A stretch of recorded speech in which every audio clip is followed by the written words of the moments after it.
Good morning, everybody, and welcome to the OK Grognard Show. It is Monday, June 29th, 2020, 9:30 a.m. Central in beautiful Lake Geneva, Wisconsin. Well, we're wrapping up our Ray Harryhausen DM review series with his final film, Clash of the Titans from 1981. This is probably the biggest production that they did. I know the later Sinbad movies were fairly big, but I really think Jason the Argonauts probably was a higher overall production value movie than most, and I probably comes in second to this, or maybe just ahead. Honestly, Jason the Argonaut's one of the best of the Harryhausen movies. But Clash of the Titans, this baby is quite the film. Let me do a quick announcement, though. I wanted to let everybody know that we are still doing the weekly giveaway. The weekly giveaway from last week, Ink Dweller 8 won, and we'll be getting a free badge admission, or a badge admission to Gamehole Con, virtual Gamehole Con, coming up in November. That'll be on me, but I do want to thank him. I want to remind everybody, if you get the chance, follow the Twitch channel. Speak up at any time during a live broadcast, even if it's just to say hello during the course of a week, and you'll be entered in that week automatically for a free giveaway that we do each week, just as a way of saying thank you. There's no purchase necessary. You don't have to buy any tickets. It's not a raffle. We're just giving something away to somebody who happens to be a follower and to speak up. And you know, the only reason we ask you to follow and also speak up is that we know you're not a bot. You're an actual person, and if we contact you, you'll be somebody there. Because, you know, that's always crazy when you try to give something away to a bot. They don't want anything, is what it is, really. Anywho, how you doing? Good to see you. So you're a goat, huh? You like to eat cans? Anyway. Clash of the Titans, baby. It is the... Like I say, it's the last one. I've got to be honest. There were things about this movie, when I first saw it back in the day, that kind of put me off. I wasn't big on the owl. I'll say that much. If you're looking to avoid spoilers, obviously, you've come to realize these are not the reviews for that.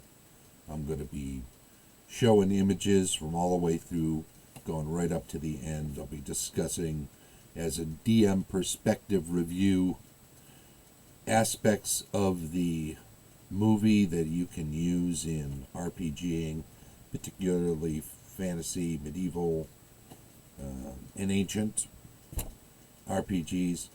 The owl. I don't know. Maybe it just came too close on the heels of R2-D2 that it just felt like it was a nod to that. But watching it again this time made me feel a little different about it. There is so much cool stuff in this movie. It's, like I say, it's the big production values, big sets. Of course, it's Greek legend, so it is chock full of epicness.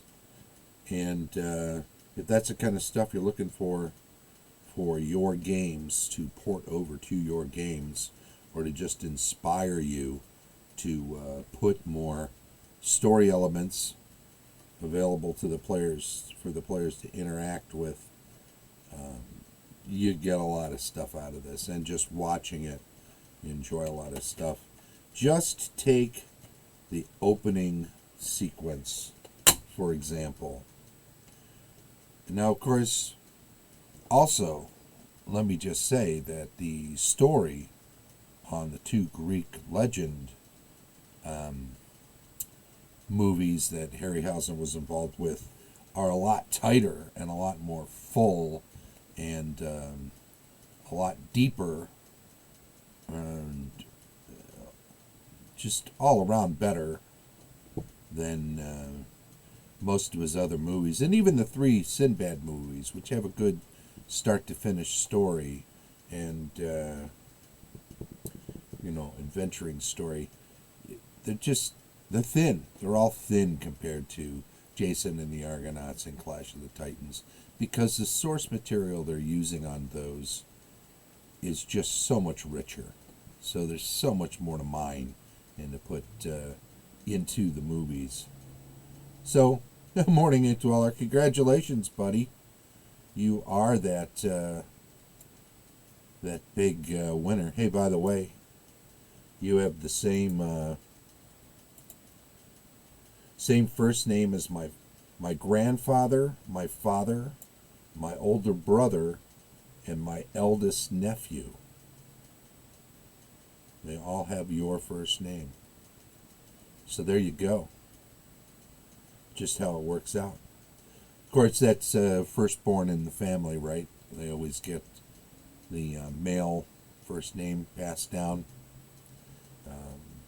Father, brother, and eldest nephew, by the way, also have the same middle name, but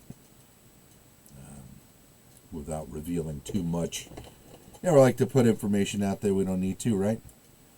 Anywho, congratulations. Thank you very much for being a part of the regular stream.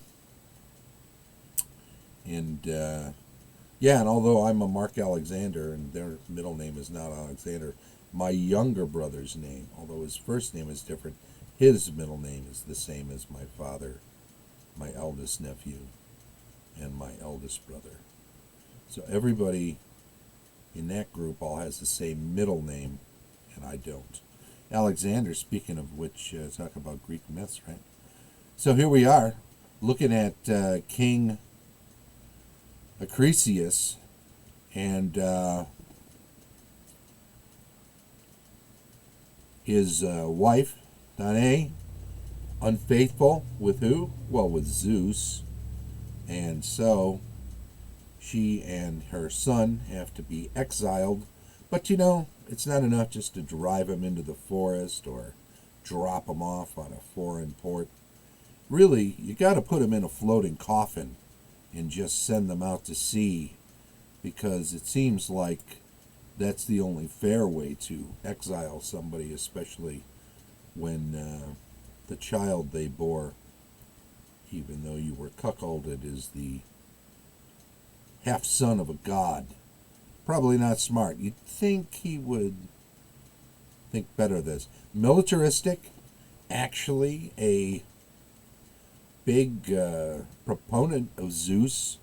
They talk about all the many, many temples he's built to Zeus. They talk about how devoted he is, how he wins battles in his name, how he thanks him and attributes victories to Zeus.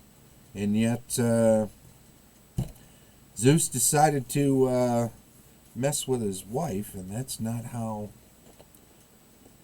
things are done in Acrisius's mind. So off Danae and Perseus go in a floating coffin out to sea. Good luck. If Poseidon wants to save you, or Thetis, goddess of the sea, then good luck. So they walk off. Good enough for them. We finally get the opening title in Clash of the Titans, as you know, 1981. We get all the actor credits, which are pretty extensive, by the way. It's quite a cast. We'll go over some of that in a bit. Creator of special visual effects, Harryhausen. There's his credit. Written by Beverly Cross, by the way. I'd been referring to Beverly Cross as a she. It's actually a he. My bad, because I mentioned Beverly Cross during a couple of previous couple of previous of these reviews because besides Clash of the Titans, Beverly Cross is responsible for Jason and the Argonauts. Beverly Cross is also tied to Sinbad and the Eye of the Tiger, although Harryhausen also gets a story credit on that one. Interestingly, the Omar Sharif Genghis Khan picture screenplay by Beverly Cross. The Long Ships, Skull and Pants, happy Harryhausen Day to you too. Yeah, and I should be saying that to everybody, right? It is Harryhausen Day. Let's make sure we say that. You might be familiar with a movie called The Long Ships. Of course, because Beverly Cross was the writer of this Clash of the Titans, he gets credit on the remake from 2010, as well as, probably because there's story elements that carried over, the 2012 Wrath of the Titans, even though Beverly Cross passed at the age of 66 in 1998 due to a, according to IMDb, series of aneurysms. When he passed, he was at that time married to Maggie Smith, who is in this movie as well. He'd been married to her from 75 to 98, even though he had two previous marriages, 10 years and 20 years prior, which both wound up in divorce. Toby Stevens, you might be familiar, is the son by another marriage of Maggie Smith, who was in Black Sails as Captain Flint, if you're familiar with that excellent series, well worth watching. Talk about lots of fodder for RPGs. Chock full, we should say. Clash of the Titans has so many stars in it. Notice the produced by is both Charles Schneer, but also Ray Harryhausen. At this point, he's just automatically given a full producer credit. He's such a big part of the movies, obviously. Now, after the credits, we zoom in on Olympus, and we get to see Zeus talking to Poseidon. Of course, we've got Maggie Smith there in the center. Maggie Smith, who is playing Thetis, who's probably, aside from Zeus, and even more so than Poseidon, the most important main character god in this particular telling of the myth. In the back there, of course, with the owl, you've got Athena, the wise one, right? Ursula Andress plays Aphrodite. That's Susan Fleetwood in the back as Athena. And Claire Bloom, quite famous as Hera. Poseidon. We love Poseidon. That's Jack Willem. He's in all sorts of stuff. You'll recognize him as we go. Great character actor. Might be familiar with some of his work. He was... forgot about that. He had a small part in one of the episodes of the Conan TV series. But, of course, as a British actor, there was a TV movie, Anthony and Cleopatra, he was in. He played in Cromwell, Patton, big films like that. Man in the Iron Mask, he was Athos in a series based on that. Athos, of course, being one of the Musketeers that we're also familiar with. Casino Royale, uncredited, so this is getting pretty far back. Thunderball, so we've got a couple of Bond movies that he pops up in.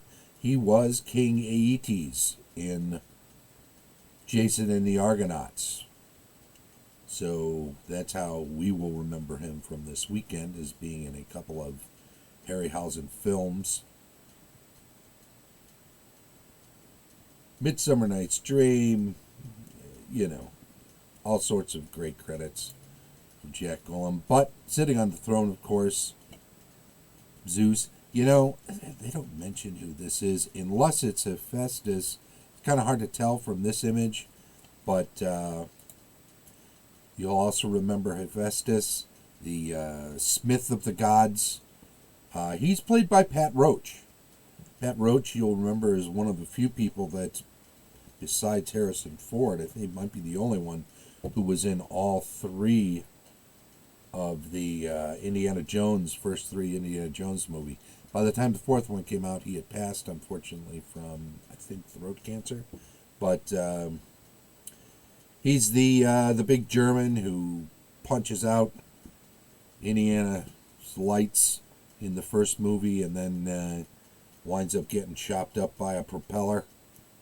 So that's probably visually what people would remember him by most. But he was in a ton of stuff. If you're a genre film, he was in Willow, he was in Conan the Destroyer, he was in Red Sonja, he was in Kull the Conqueror, he was in Robin Hood, Prince of Thieves, he was in Return of the Musketeers, and again, these are always side roles. He's a 6'5", wide as a doorway kind of guy, and so they're going to put him in those kinds of roles. But Conan the Destroyer, of course, he plays the man-ape as well as Thoth-Amon. So that's an interesting double role he played. He played a double role in which of the Indiana Jones movies? It would have been Temple of Doom. He was the chief guard. And in, where it is, Last Crusade, he was Gestapo guy. Oh, of course, it was, he was in Never Say Never Again as well. He played two roles. He played the giant Sherpa, as well as the first mechanic that we just talked about in Raiders of the Lost Ark. So he actually plays 4 roles in the first 3 Indiana Jones movies, which is quite a feat. He was also a milk bar bouncer in Clockwork Orange. That was his first role. So, you've seen this guy all over the place. And there he is again. Let's talk a little bit about some of these other actors, because they're just all amazing. Claire Bloom, you might remember her. She's still with us. You might remember her from most recently, she would have played Queen Mary in The King's Speech. She did some maybe modern Doctor Who. She played the woman at the end of the 2-parter, The End of Time. You might remember from that. You really should just get on IMDb and look down the credits of all of these people, because the lists, they really pulled out all the stoppers. And of course, biggest stopper is getting Laurence Olivier as your Zeus. It's not his last role, but it's one of his last major film roles. He did a lot of TV movies. In America, well, that was kind of frowned upon. TV miniseries and TV movies over here maybe looked down upon a little bit, but you know what, in England it's all the same work. The quality that they put into their television series and movies over there is no different than the quality they put into their, at least back in those days, their big movies. So it was all just depended on who was footing the bill or where you were going to wind up seeing it, whether it was going to be in theaters or on the screen, the small screen. Anyway,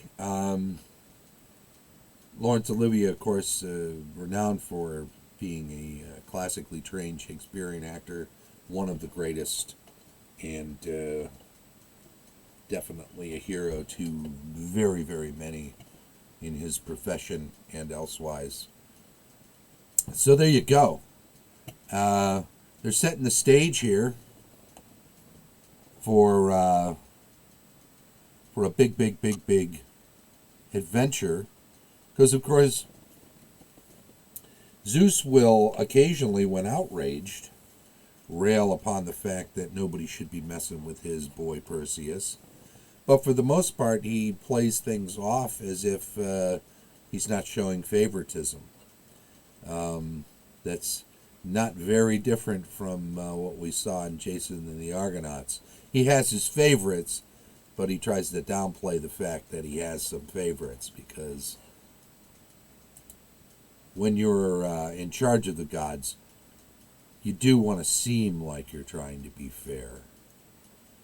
Let's face it, the gods are only the gods because they destroyed the previous god and titans, Kronos and his titans, and it would hardly do to piss off a bunch of other gods. You might be the most powerful single god, but if they ganged up against you, could be some trouble, right? Now, they love you as a leader, so you're there and you're in charge, and that's just how it works for now. Well, he sets up Poseidon and says, hey, look, this Acrisius, this king, I'm not at all pleased that he put my boy and his mother out to sea in a floating coffin. So do me a favor. Why don't you just release the Kraken and destroy the town of Argos where he's from, because that was kind of a dick move, putting my boy in a coffin, putting him out to sea. And by the way, fantastic action figure collection that Zeus has. Definitely loves wargaming on a certain scale. These figures, and of course, he's got his little arena down there. But you know what? Time for a little bit of a heart attack for King Acrisius while we're at it. So, bam, crush his figure. Bam, release the Kraken. Okay, Poseidon does it. And there comes the Kraken. And of course, the tidal wave that the Kraken pushes out over the city to destroy it. We've got crashing waves. We've got town being wiped clean. Temple destroyed. Statues destroyed. And then the Kraken goes back into his underwater cage. Meanwhile, 20 years are passing as we get to do this little montage of Perseus growing up. There are points he's standing on the horse and riding along the beach. He's learning how to horseback ride. He's learning how to fish. He gets older and he grows up into Harryhausen, who, by the way, was no small star back in the day. In all honesty, he was somewhere bordering on being a A-list star, maybe just shy of it. He had, short-time roles in things like Mad Men. He was on L.A. Law for half a dozen years. He's been in a ton of stuff. And the further back you go, the more illustrious the credits are. He always puts forth a good performance. Not really completely sure why he never got much bigger. This was pretty early in his career. He had some small roles prior to this in the early, late 70s. I think primarily he was a stage actor. So he was a little later in coming to his own on the screen, and most of that wound up being TV roles, whether it was miniseries or series.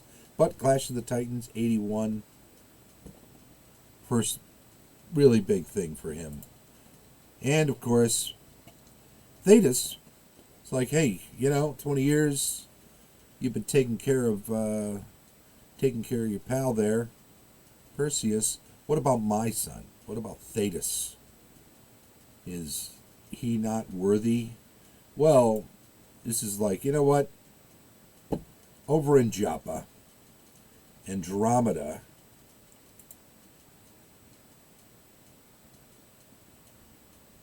I know he was supposed to marry Andromeda, and he was supposed to be king of Joppa, but he squandered his life. It's a little bit capricious what he does here. It's even though essentially Perseus is growing up doing the same sort of things, just kind of bumming around, enjoying life, fishing, horseback riding, goofing off, hunting. So too did Thetis' son. Let me get his name right, Calibos. And so Zeus, in his capricious sort of arbitrary way, says, all right, well, you asked about him. You know what? Since you brought him up, that kind of pisses me off. We're going to change him into a monster. So he malforms Calibos into this sort of ugly, monstrous creature who then is shunned by everybody and winds up creating a small lair out in a swamp with a few slave minion humans and some other creatures. But he can't marry Andromeda of Joppa anymore.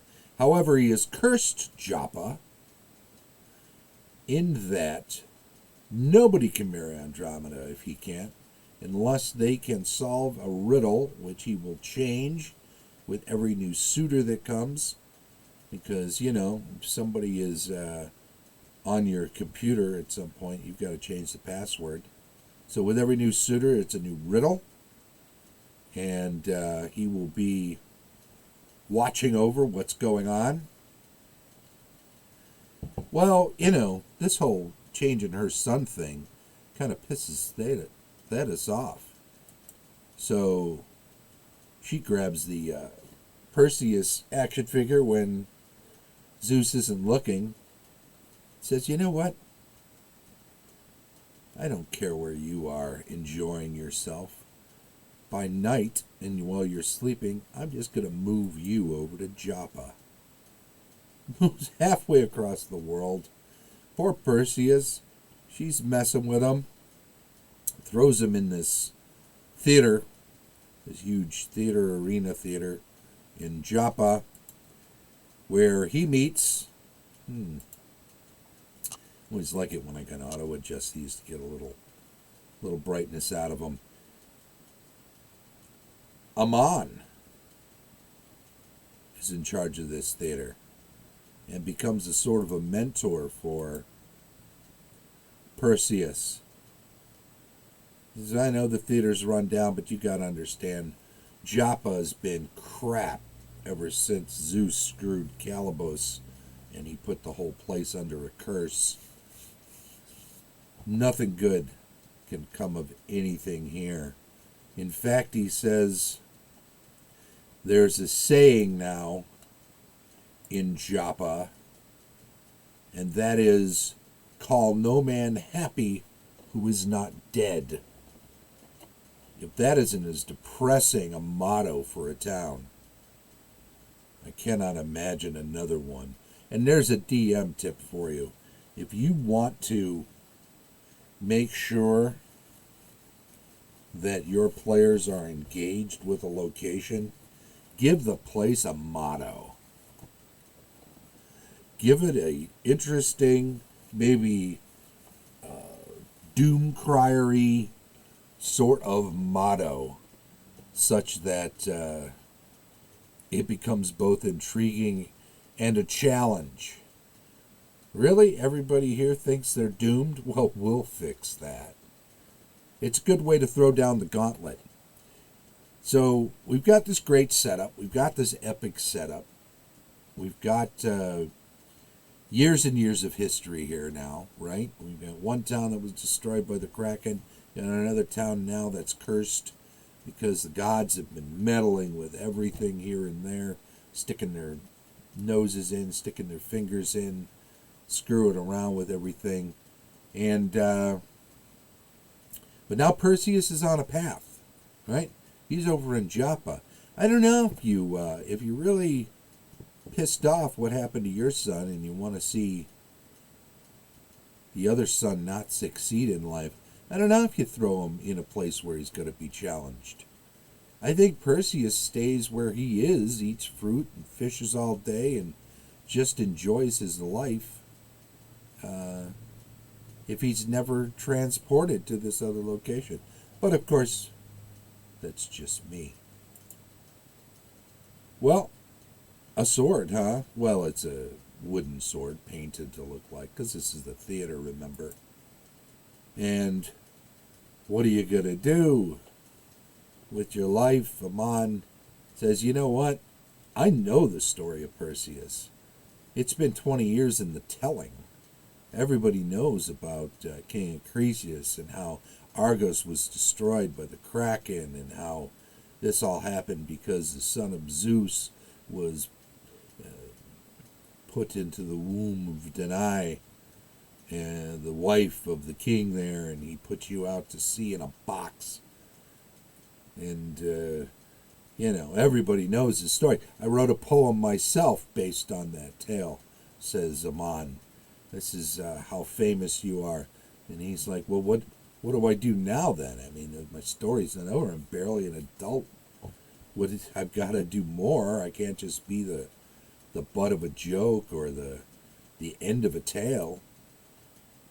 So he begins practicing sword fighting in the arena, as one does when one's bored.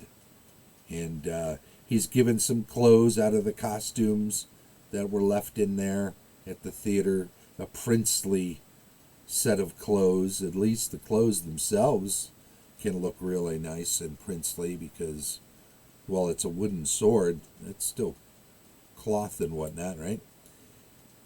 However, Zeus says, you know what? Do me a favor, you three. To three of the goddesses. It says, I want you to give him gifts.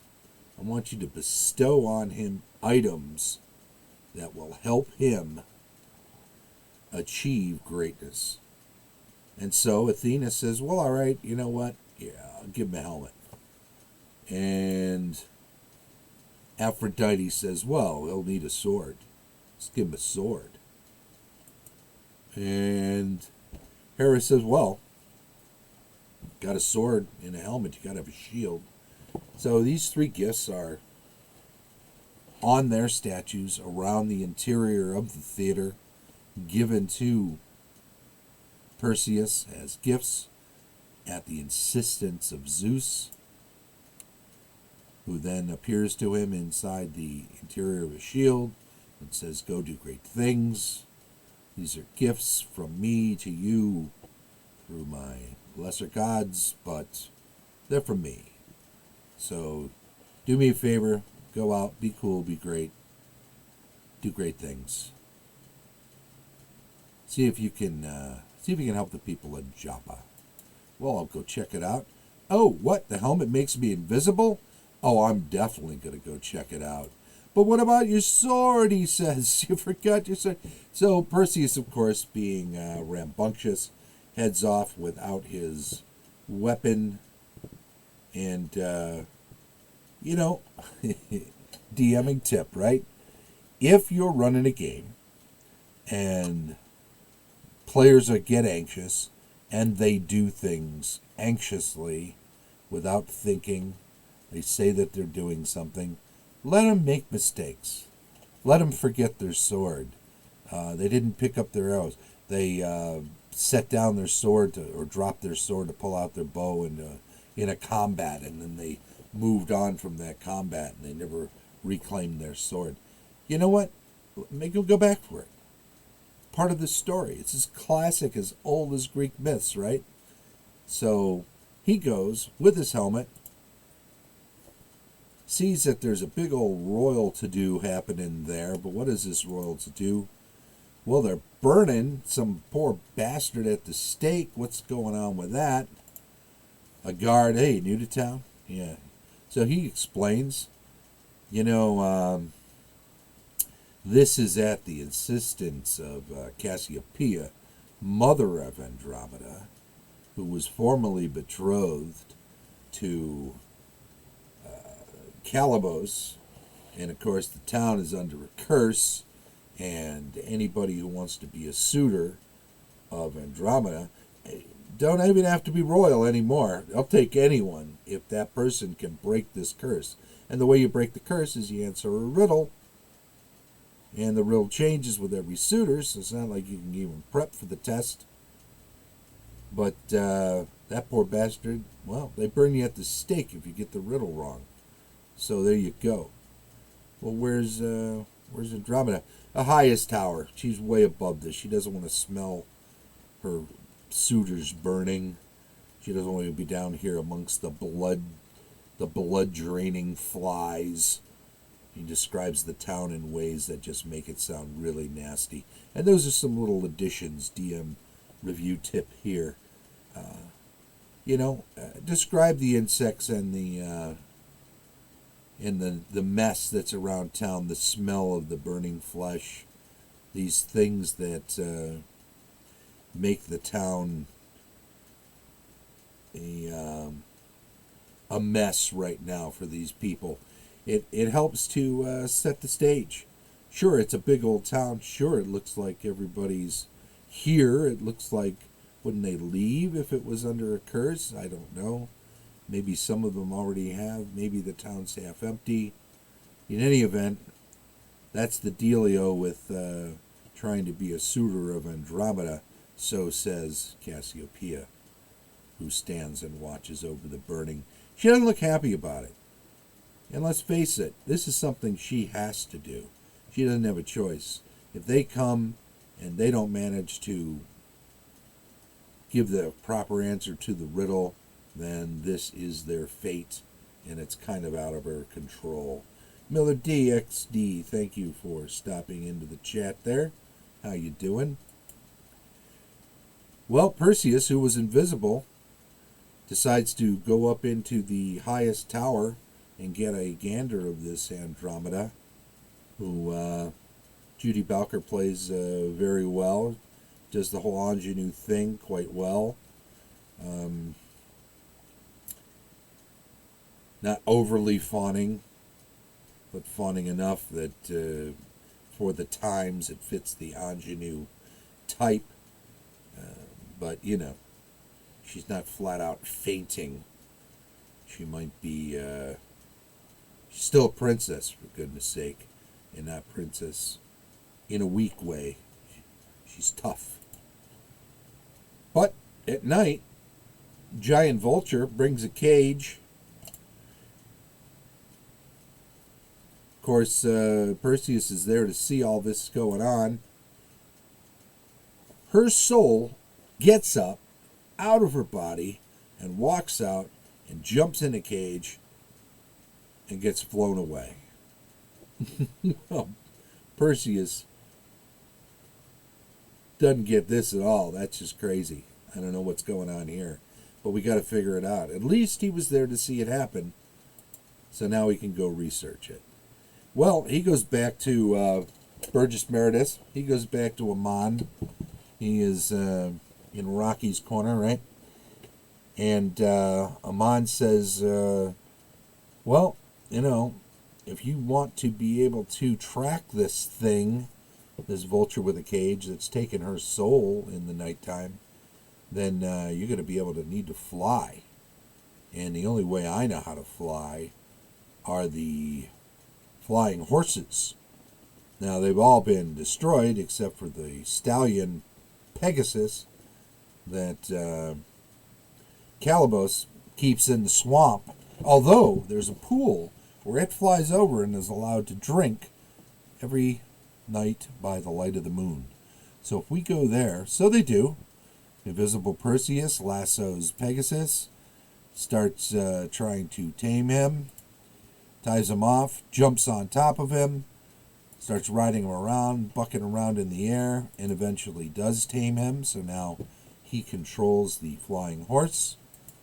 That night, we get to see what happens in Calabos's lair. There's some of his slaves, there's his throne, and there he is, of course. He gives her this fine necklace and says, "See me as I once was. Please still love me. I know that I'm hideous, but if I'm not going to be happy, you're not going to be happy." Hey, Lost Nomad, good to have you here. Says, oh, and by the way, this is a great character actor that you'll know for some handful of things once you get a handle on his face. And he and another person who's uncredited but is in one of these scenes as a dwarf were both in Time Bandits. Mike Edmonds plays Og in Time Bandits, but Neil McCarthy plays that crazy right-hand John Cleese's Robin Hood, and he's the one who keeps punching people out all the time, who their other buddy tells Robin Hood is quite necessary. No, sorry, we can't go around it. I know they give us their goods, but we've got to knock them down. And everybody cheers every time he knocks somebody to the ground.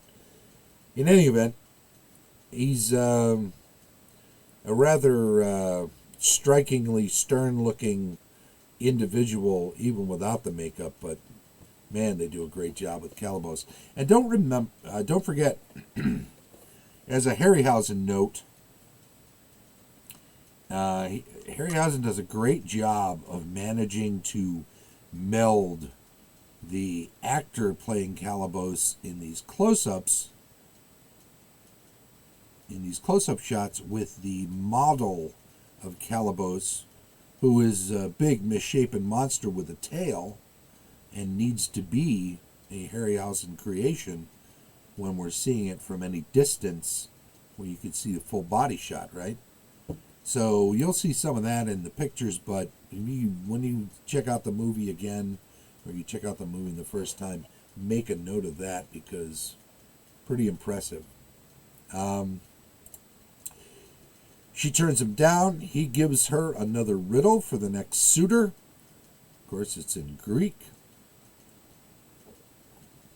Apparently ancient Greek. I don't know. I don't speak Greek. And then, after she flies back, he catches up with Perseus, who's been digging around out in the swamp.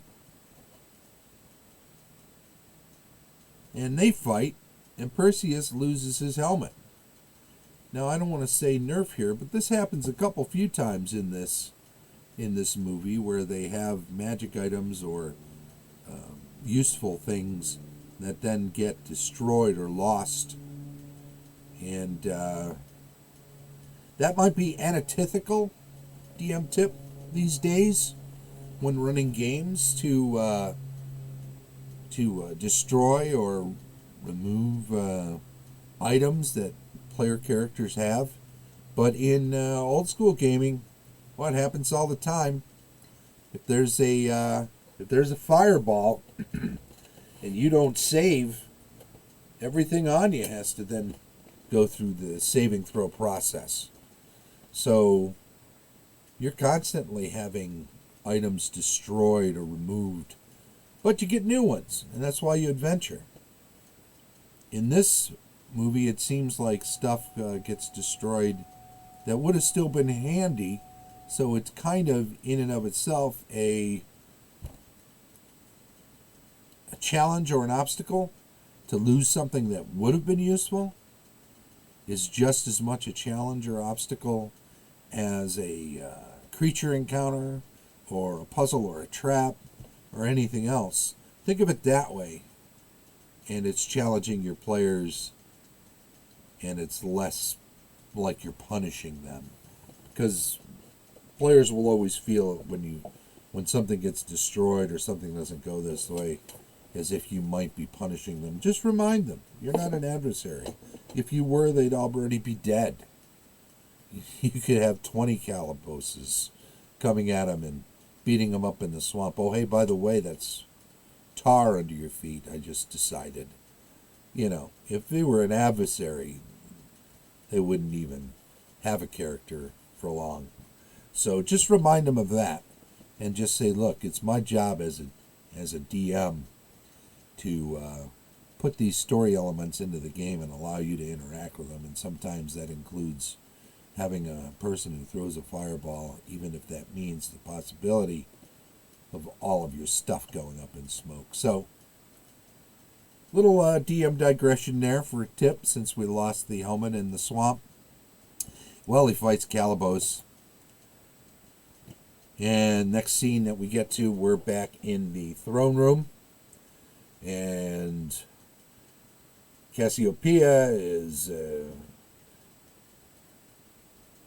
calling out to the crowd. Are there any suitors? Is there anybody who will help, who will try to claim the hand of Andromeda, who is brave enough? Well, of course, Perseus is back now, and he brought his buddy with him, because if you're going to go anywhere, you really should have Amon with you. He knows a lot of stuff, right? Well, yeah. Here's the hand of Calabos. And by the way, that ring, that's the answer to the riddle. 3 circles, 2 full like moons, 1 empty. It's his ring that he wears. How obvious is that? It's got 2 big pearls on it, and of course the ring itself, 3 circles. That's just how that plays out. So we got a pretty cool little riddle that you can steal if your players aren't familiar with Clash of the Titans. Or, I mean, a lot of times you can take the monsters and lift them directly and put them in a different scenery type thing, and change them up a little bit, or change their feathers instead of scales, or there's all sorts of little things you can do with that. With riddles, when you steal them, you're kind of tough. It's kind of tough to steal them and change them much, right? This one, if they haven't seen the movie, you'll be able to steal this one, right? 3 circles, 2 full like moons, 1 empty. And then, of course, it's that ring with 2 pearls on it. And here's the hand of Calabos. I spared him, by the way, he says. Something he proudly says as a hero, which he'll maybe regret a little bit later. Anyway, aren't we happy now? Curse is lifted. Calabos can't mess with town anymore because the riddle has been told. Well, Calabos, don't forget that big statue there in town. That's Thetis. That's his mom. That is the goddess of the sea. She's a pretty big deal. You can't just mess with her. And so he goes and begs for justice. What did I ever do? I was just enjoying life, and he turned me into a monster, this Zeus, and ruined my life. Well, it is Zeus. I don't know how much I can do. But, you know what I can do? I can keep my eyes peeled. Well, and Cassiopeia sticks her foot in it. When they go to marry, she starts exclaiming how beautiful Andromeda is. More beautiful than Thetis herself. You don't do that. Thetis destroys her own statue. And also, and doesn't that look just like Maggie Smith superimposed? There's a lot more, not a lot more than, but there are a lot of film double exposure type tricks that are used in this. Of course, the turning invisible, the projecting of faces on statues, things like that. Whereas we recall in earlier Harryhausen films, you would just have an actual statue with eyes that could open and close if it was Hera, right? In this case, we get the full project her face onto the statue effect, which is pretty cool. Oh, Cassiopeia, you crossed a line. So now you're getting cursed by Thetis herself. No longer is this a secondhand curse through her son. This is straight up from the gods. Zeus be damned. You got 30 days. Said, in 30 days, you sacrifice Andromeda, chain her to the rocks. The Kraken will come, and you sacrifice her to the Kraken as a virgin. She's quick to point out.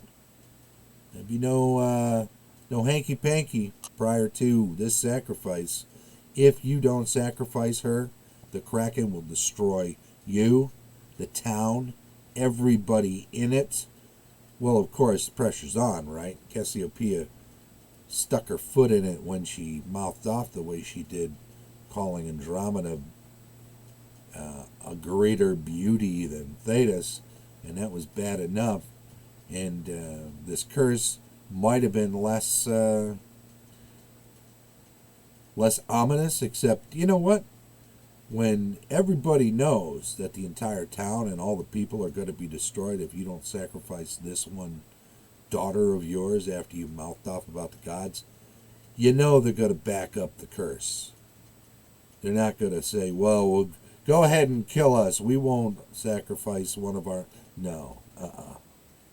So, DMing tip, put the pressure on. Make curses twofold, two-sided, such that there's always a choice. Players want agency. Give them agency. Here's your agency. You can do this, or you can allow this to happen. It's that simple. These are your choices. But you decide. It's up to you. You've got agency. Go ahead and pick one or the other. Plus, they get 30 days. So that's the real challenge, isn't it? We all know they're not going to kill this actress. She's too pretty. Plus, they've built her up to be the hero's potential bride. This is not going to happen. But the 30 days, what do we do about that?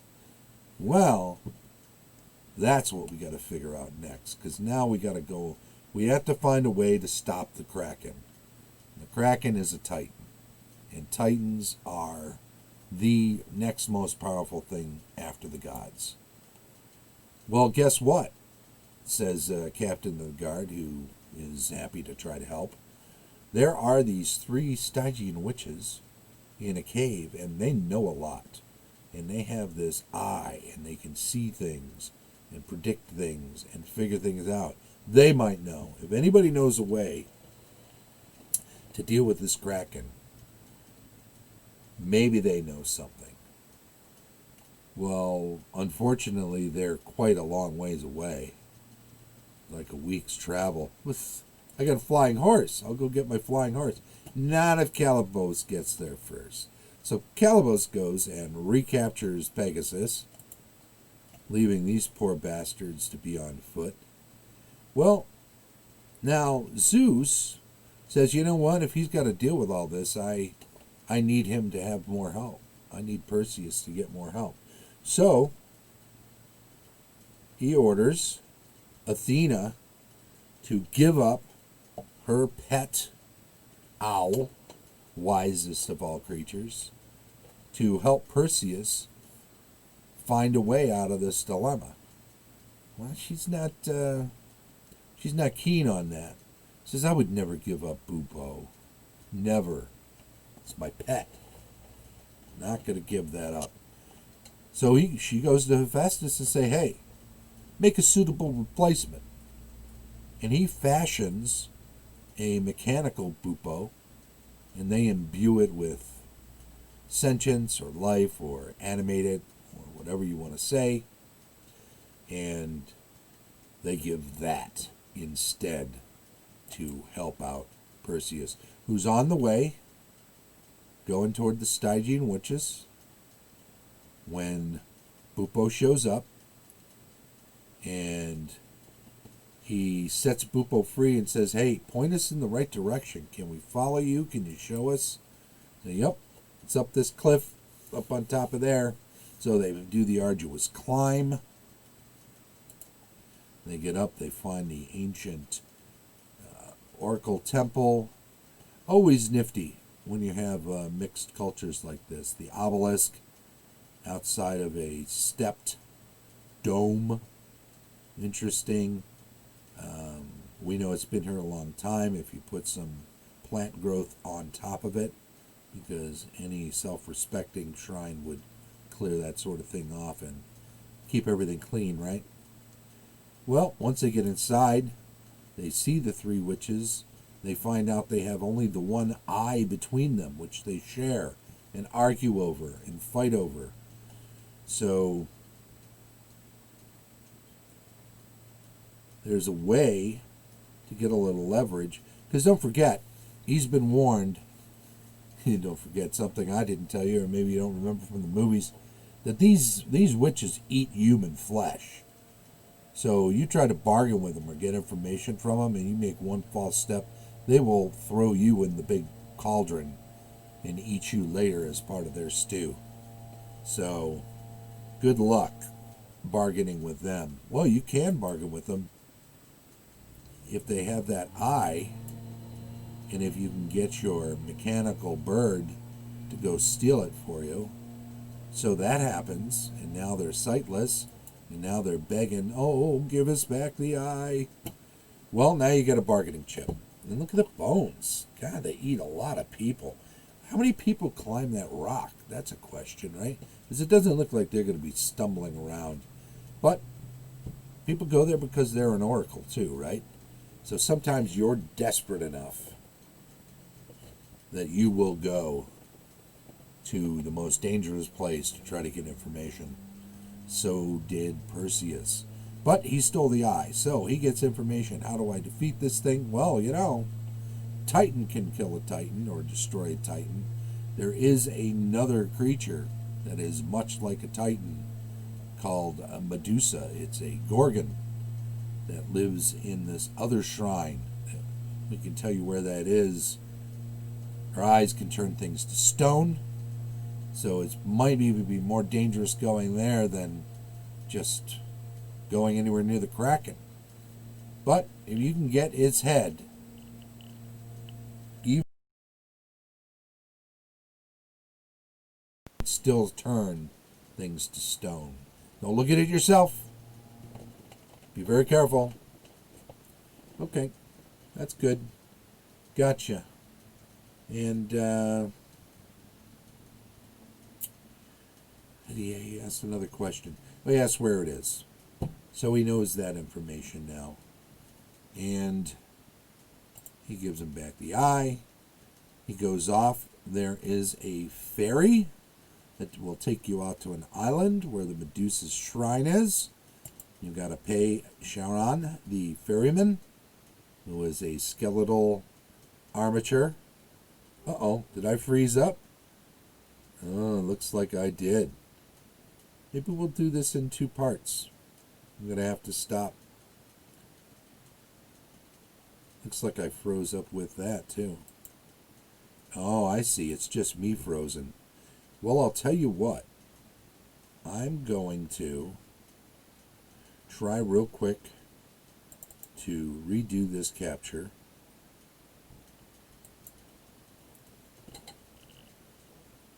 And see if we can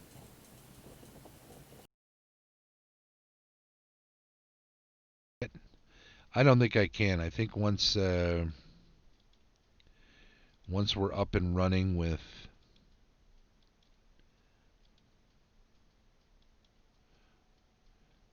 maybe I can. Let's see here. There we go. Okay, we got it back up and working. Good.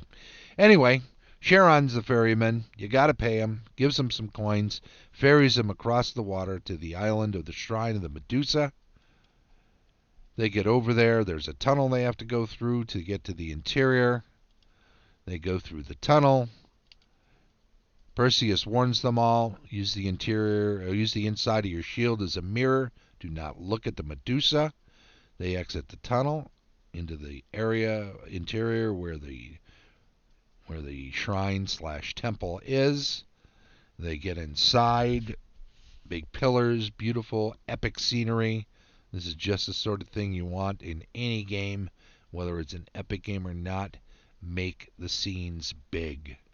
Make the terrain larger than life if you want to have a place, a ruins from an ancient civilization, or something that will stand out from the mundane lives that most individuals are living. So too, they get inside and discover a victim of the Medusa. They figure that out rather swiftly because they already know what the Medusa can do. However, what they weren't counting on was the Dioclelos, I believe is the name of this two-headed dog. So Harryhausen slips in an extra creature from Greek mythology for us. And isn't that cool? And it's tough. Perseus drops his sword, unfortunately, in the first exchange when this lunges to bite him. And this is kind of a weird little... I mean, it works. But when he goes to retrieve his sword, there's a big snake on top of it, so he can't get it right away.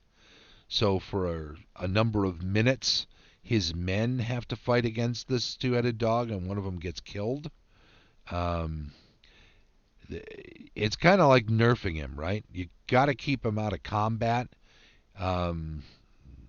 They show earlier how this sword can chop marble and leave no ding or trace or dent on the sword blade. So this sword's super powerful and can cut through all sorts of things.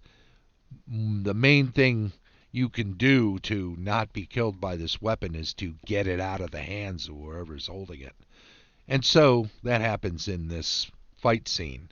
So maybe in part this is foreshadowing something that will come later, and we'll get to that. But eventually he gets his sword back, and even though one of his men dies, he kills the two-headed dog. And then they head into the interior. There's a way down into the shrine, a dungeon beneath the ruins. Classic. It's fantastic. That, of course, is this wide open room, but lots of pillars and dark spaces. There are torches and braziers lit all over the place. One might question why that is, but let's remember, the eyes of Medusa, you've got to be able to see them. Can you see them in the dark? You need light. You need to be able to have light. Obviously, there are victims of Medusa all over this area. The fight ensues. He's watching her in the reflection of a mirror from behind a pillar. Medusa didn't just bring one weapon to the party here, not just the stone-turning thing. Also an archer. Ping, starts shooting at him. He's running around. He's trying to stay out of arrow fire. He's trying not to look. At the same time, he's also knocking out torches and stuff, because if we can drown out most of the light, less of a chance that I'll look into her eyes. Well, one of the DM tips thing I thought of while we were checking out this scene was the way that Medusa moves. Snake-like body, right? More like a naga. So I think traditional D&D Medusas have the head with the snakes on it, but don't have a snake lower body. This one does. I'd keep it. I think it's really cool. I also like the fact that how they move is by kind of half crawling, half slithering. So in a lot of ways, that's pretty neat. When they hold themselves up, they have to counterbalance with the tail, right, to be able to arch the back. There's a whole beauty of description here for a DM who's describing an encounter with this type of Medusa. This might be the best, or at least one of the best, one of the top 2 or 3 encounters, not just in this Harryhausen movie, but in just about any Harryhausen movie. It's well played. There's so much going on. It's in a great setting that ties directly to the creature. Um, all sorts of things there. Anyway, crawling forward, slithering forward, decapitated, still writhing around. Again, more description there for a DM. How even after it's dead or its head's cut off, the whole body can writhe around and knock things around and do all sorts of still scary things. However, remember now also what the witches said, which I forgot to mention, which you might remember from the story. The eyes can turn you to stone, but the blood is also very dangerous. So watch out for that blood of Medusa. And even though he's taken off with his stone turning head prize, he's losing a shield. That's right, they nerfed another magic item. It played its part. It was the reflection in the shield that saved his life. So there you go. But now the blood is just melting it, eating it up, destroying it. It's gone. Out he goes. I got the Medusa head. I go back. I hang it on a tree. We make camp. We'll leave Bupo to keep watch over everything. Uh-oh, Calibos shows up, sees the head hanging in the sack, figures out it is what it is, stabs it to drop blood on the ground, which in turns creates these scorpions. Are they just regular scorpions? No, it's a Harryhausen movie. Those are going to grow into gigantic scorpions, and there's going to be another battle. Yeah, there's a lot of battles in this particular movie. And when I looked back on this in retrospect, I thought about how Bupo was not one of my favorite additions, and it kind of tarnished early watchings for me because of the R2D2-ness of Bupo the Owl. I forgot about a lot of why I liked this movie, or I forgot a lot of about the things that I liked in this movie. So many cool combats, so many great encounters. Bupo, of course, gets whipped by Calibos and knocked into the water. So Bupo's out of action temporarily. We, of course, can possibly think a mechanical thing going in the water could get destroyed by going in the water. We've already seen the helmet lost and the shield lost. And those were real gifts from gods. So when we see this happen, our gut reaction has to be, oh, they've killed Bupo. Bupo is destroyed. Well, camp breaks very quickly. The camp awakens. They need to go deal with the scorpion threat, so they go to fighting the scorpions. And in the meantime, Calibos, who's not content to just sit back and let scorpions do all the work, decides to drive off all the horses. That'll slow him down even more. It's a 30-day clock here. If they don't get back in time, that sacrifice goes on as scheduled. Then he throws the whip around our right-hand man, not Perseus, but his buddy who gave him all that information earlier, captain of the guard, and stabs him in the back and kills him. So now he's lost a companion, he's lost his horses, he's still fighting giant scorpions. Now he kills off the scorpions, they get finished off, but now he still has to fight Calibos himself. So a scorpion killed one of his men, he only had two with him. Calibos kills one of them, he's on his own now. Oh, Calibos actually uses his whip to get the sword out of his hand, because we've already established that if that sword's in his hand, he's super tough. Now he's keeping him from getting it back. However,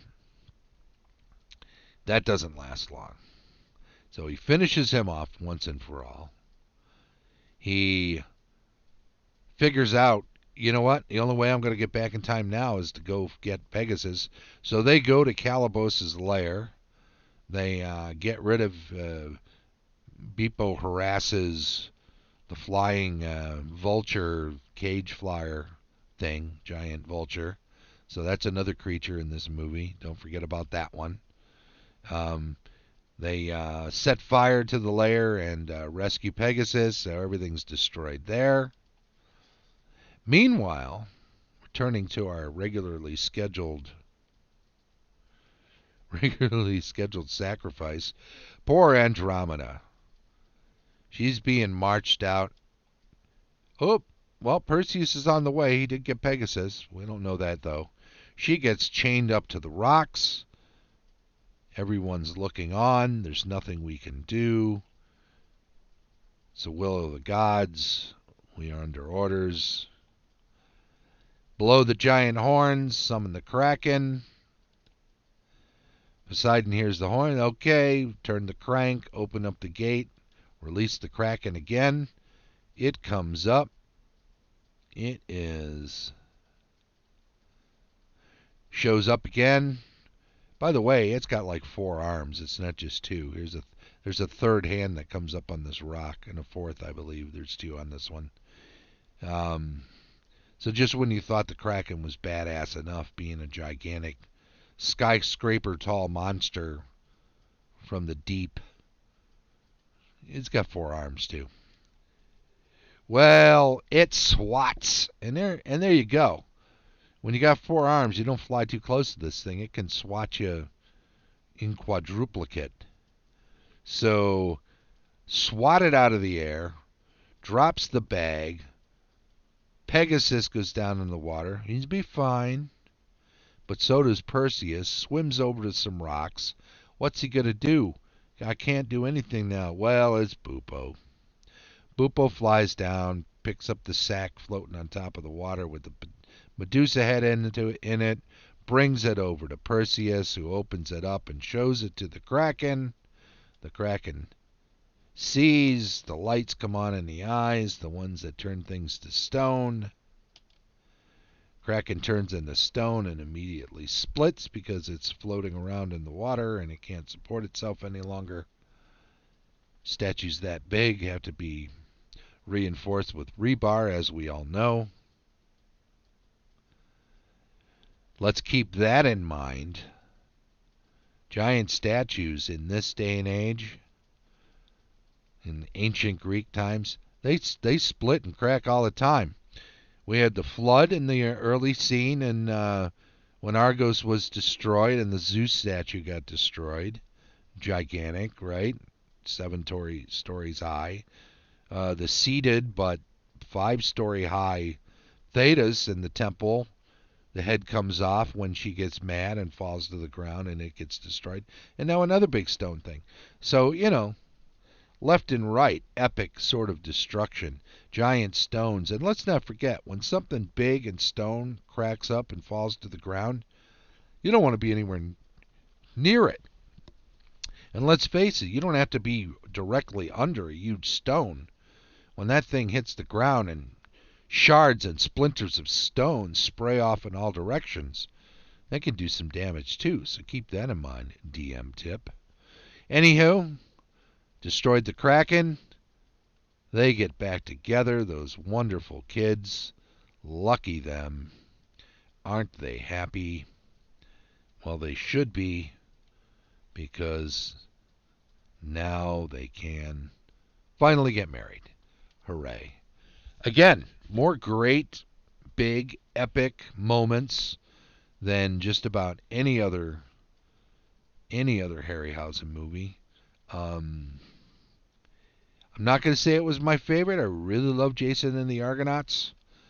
But this has become, with these rewatching of the 9 movies over this long weekend, this has become my second favorite. There's just so much good stuff in it that second time around, third, fourth, fifth, whatever. I haven't rewatched it a lot because that Bupo thing really put me off.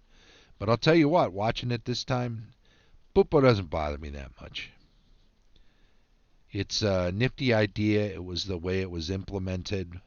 The sounds, I think, that they applied to it that were R2D2-ish kind of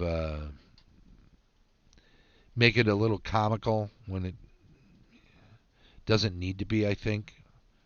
In any event, great movie. All sorts of great scenery that can be ported over to games. Monsters, obviously. Story elements, the curses. Um, Definitely want to use those curses. And, capricious gods.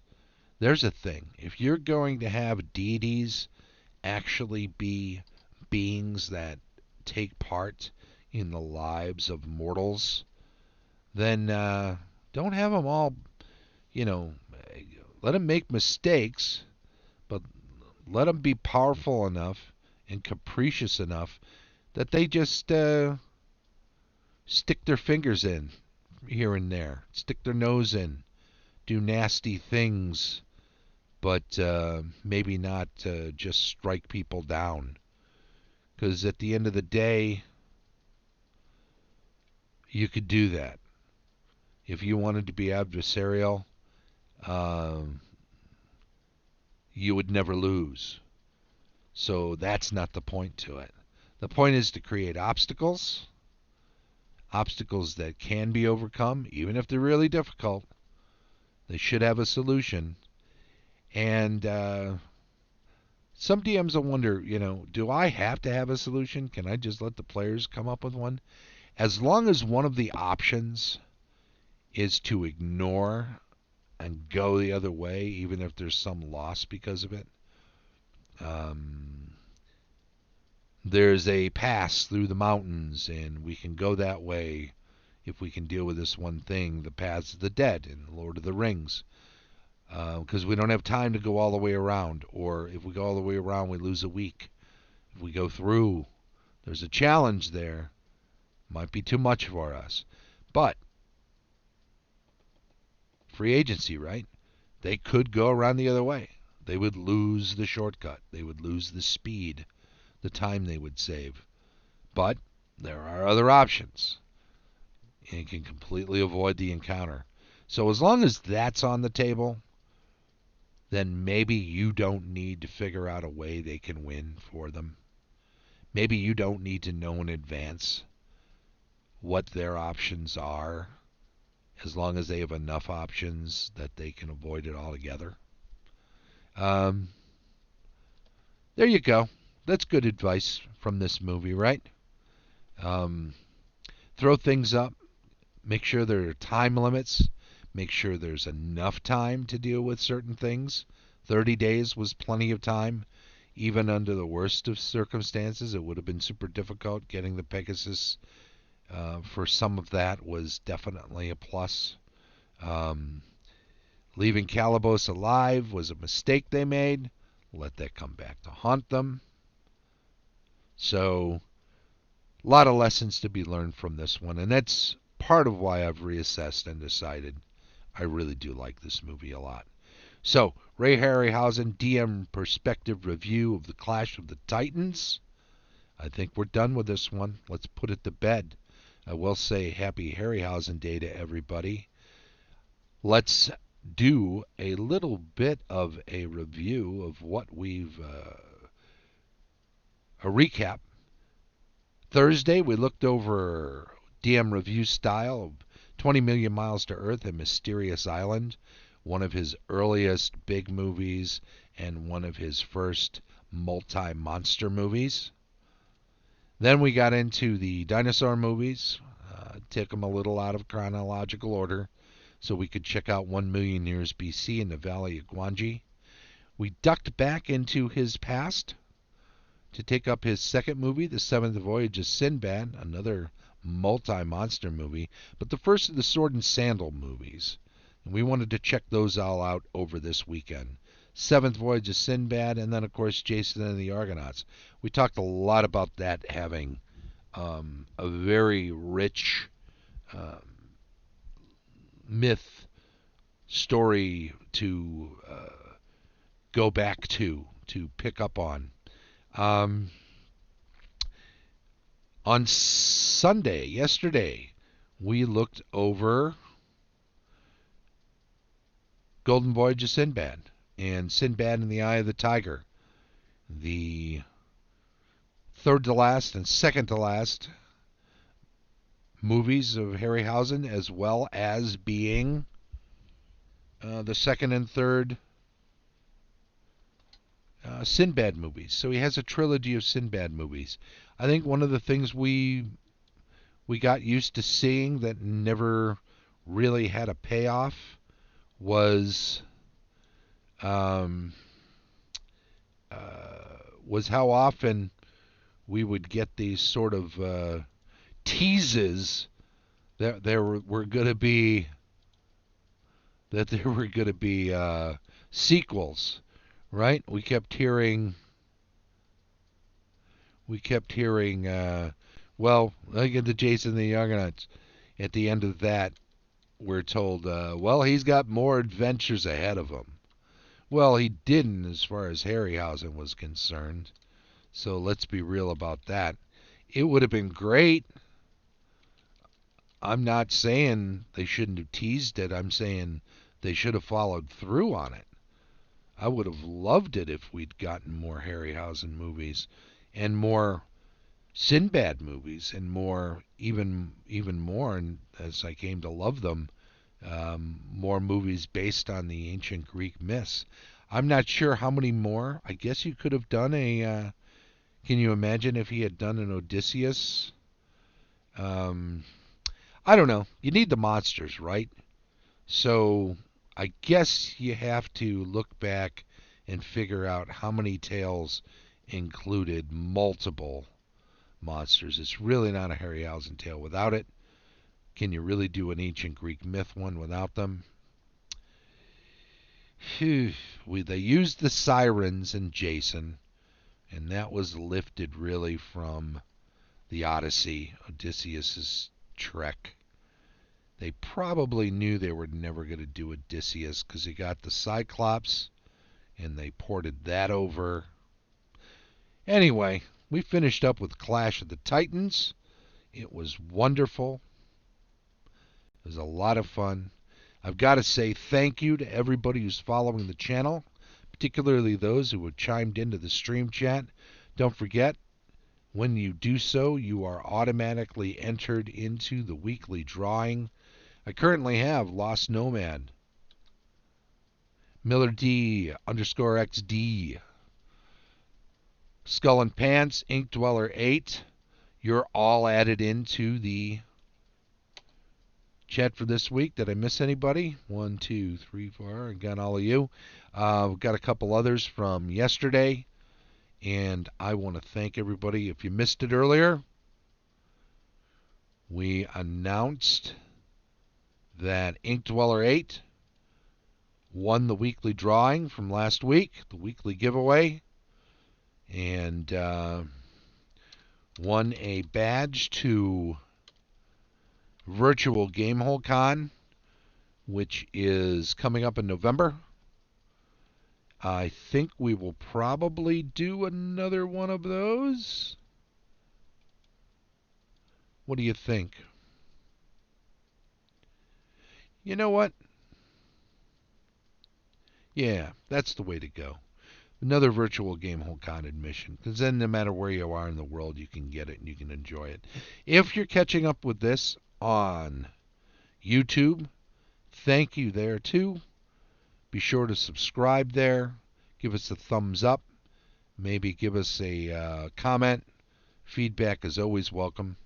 Once again, thanks to everybody. Hope you enjoyed this series. We'll get back to our regular schedule tomorrow, and that will include, what do we got tomorrow? Setting, cartography? Cartography and world building tomorrow. And then campaign setting stuff on Wednesday, crafting Thursday, so on and so forth. We'll see you tomorrow at 9:30 a.m. Thanks once again. Bye-bye, and happy Harryhausen Day.